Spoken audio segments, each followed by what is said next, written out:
Okay, so tournament report time once again, which I did relatively well. So today I went to my locals, did some shenanigans, got some trades. I've got picked up a couple of macros. These aren't actually the macros I picked up. These are the ones that were in my Dino Rabbit deck, my Macro Rabbit deck.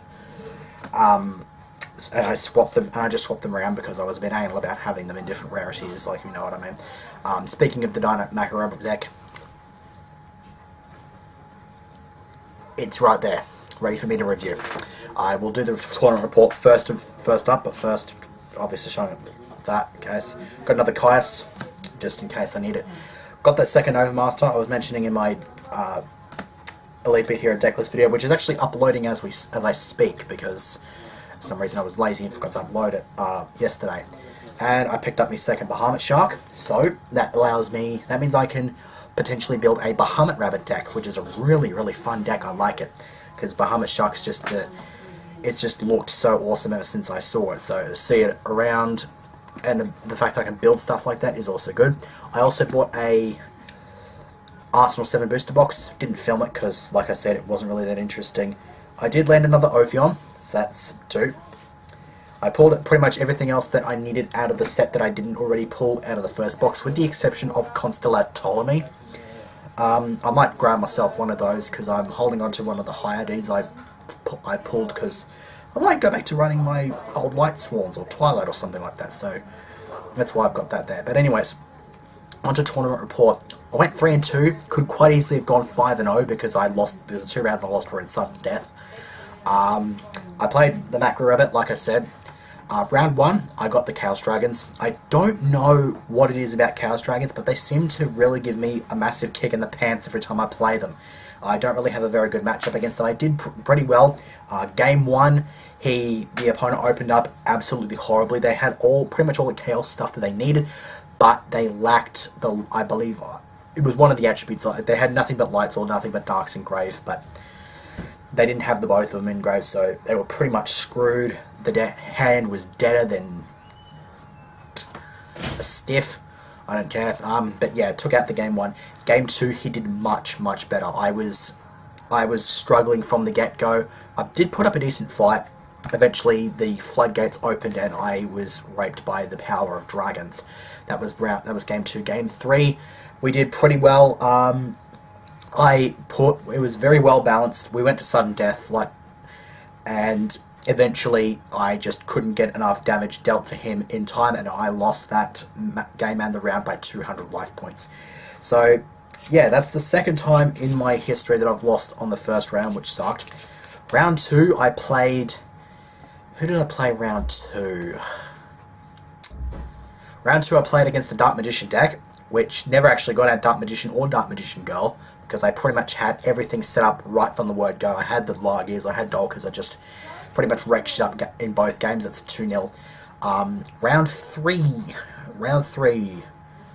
I'm not sure if I went Chaos, because I know I played against another Dragon deck. It's sort of like the Chaos Dragons, but it wasn't like Chaos Dragons. It's just Dragons. And I played Gravekeepers. I don't know which order I played them in. I want to say I played Dragons first, so I'll just do that. Dragons, yeah, somewhat. It went kind of slowly because it was just a lot of back row and stuff like that. And they had Ordeal of a Traveller. If you don't know what that does, that's just one of those classic traps from back in the day where it's just like you pluck a card from your hand. If the opponent guesses it wrong, then the opponent's monster's attacking. The opponent's attacking monster's bounced. So just for those who weren't really aware or forgot what it does. So I managed to get around that. I called it right I actually called it right a fair few times. I managed to just keep a close eye about what was in his hand, and eventually I just managed to pull it off, and then I pretty much swept him aside game 2. Round 4, which is the round that I want to say I played Gravekeepers in, was, once again, it was a relatively slow round. Necro Valley posed no threat because every time he played it, I managed to get rid of it very quickly. I did pretty decently. I managed to shield off a whole bunch of the effects and stuff like that. I managed to stop attacks and everything. I challenged one of my Glibers so it could run over one of their 2k beaters. I dropped a book against their, I think, which one? The one that trips another Gravekeeper to blow up a card, I managed to stave him off and just pop that and run over. And so eventually I managed to just go 2-0 pretty easily. Round 5, I played a 5-fist deck. Now, this 5-fist was actually rather interesting in the fact that the side deck, I observed this just before I began, the round 5 pairings were called, and I saw him in a fun game against somebody else. No, it was his round 4 matchup. He had a side deck that was built in such a way that he could transform this deck into a macro rabbit build, which was really, really odd, but I actually found it pretty fun to go up against. Game 1, he pretty much had the upper hand. He had the Tiger King first up, and every time, and like pretty much most of the time, he would have a bear on the field, so he had me covered. Game 2 was actually a very close one. It spent a vast majority of the time. We only had about 4 or 5 minutes left to play round 3. It's how long it went. I managed to finally get over him using Dolka. He tried compulsing it, and I was just like, I pretty much was just like YOLO and went with the Judgment. I was actually considering maybe this game would go long enough to go to sudden death, which would put me at a disadvantage. I went YOLO because I figured even if I don't win, at least I could attempt to salvage a draw out of it. So I went YOLO, went with the Solemn Judgment, and then I ended up taking that game, and we managed to go to a game 3. We went to sudden death, and once again, my life point count was failing. But this was actually a result of my misplay. I warninged a bear, and I only had 1 turn after that to deal with stuff, and I couldn't get round his Zen Mines. So that was that. Like I said, 3-2. Tiebreakers were a bit of a dick. I finished 11th, although I would have been lucky to get a top 8 spot anyway, because the top 7 won at least 4 of their rounds. And of course, I lost the first round, which kind of flopped, so it was just so yeah, I finished up 11th. I believe I was tied with one other person for 11th place, but I'm just saying the 11th place because I don't want to say 12th place, because yeah. But yeah, anyways, did pretty well. Definitely a very good testing. Yeah, definitely very good testing against just a whole bunch of random decks for the deck. I will now show off what I played today. I have not made any changes aside from taking these macros out for the macros I got in the trade. But of course, in general, the whole deck list has not changed at all. I haven't given it any changes. So anyways, on to Macro Rabbit deck list. So to start things off, we have our 2 rabbits, of course. We have our Sabersaurus, our Cabazors. We have Guibers. I had a really bad habit of opening up with at least 2 vanillas in each hand, which is really, really annoying. And most of the time there would be 2 of the same, like I'd open up with 2 Sabers or 2 Carvers or anything like that, which was really kind of annoying.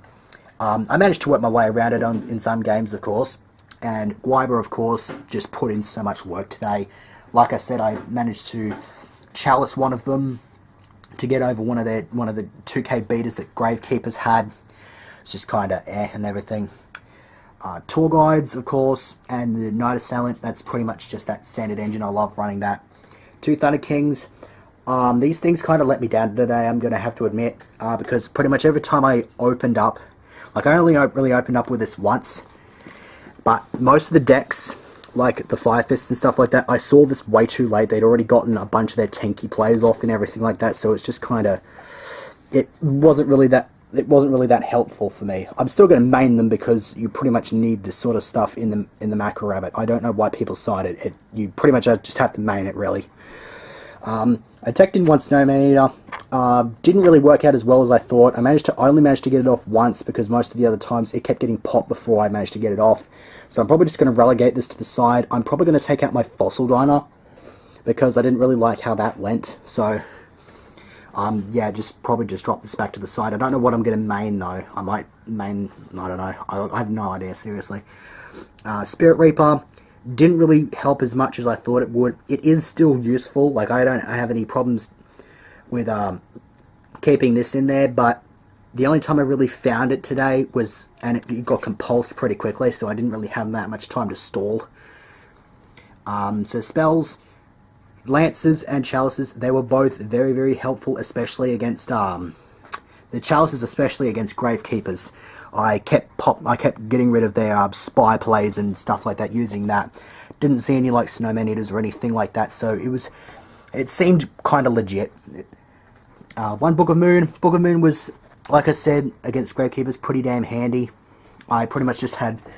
It's like the story of this video, just talk about what the hell I did with Gravekeepers and disregard everything else. But, yeah, Book of Moon was really nice, and it was a very good side-out option as well, because some decks just wouldn't really work that well.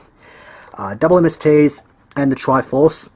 Can't say much about those, and most people don't already know.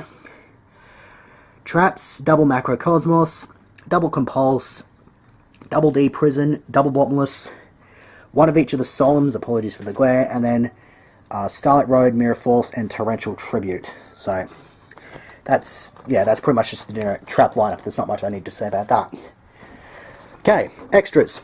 2 Dolka, 2 Lagia. Obviously, these are the primary bits and pieces of the deck, so of course I'd see them a lot. Maestroke, I never actually summoned. I'm surprised to say that I did not summon Maestroke for some odd reason. I just don't really know why. I guess I just wanted to stick with a more offensive mindset today, so I basically just went, why not?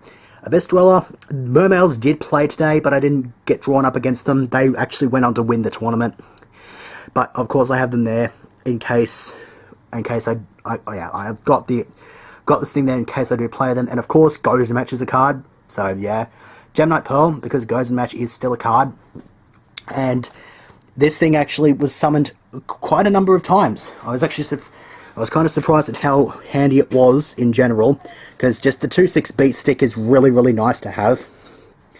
And I pretty much had to deal with this to get over. I had to summon this to get over Cowboy in, I think, game 2. So that was actually kind of annoying. Utopia, didn't summon him, he's kind of useless. Papal Operative, didn't summon her either, surprisingly enough.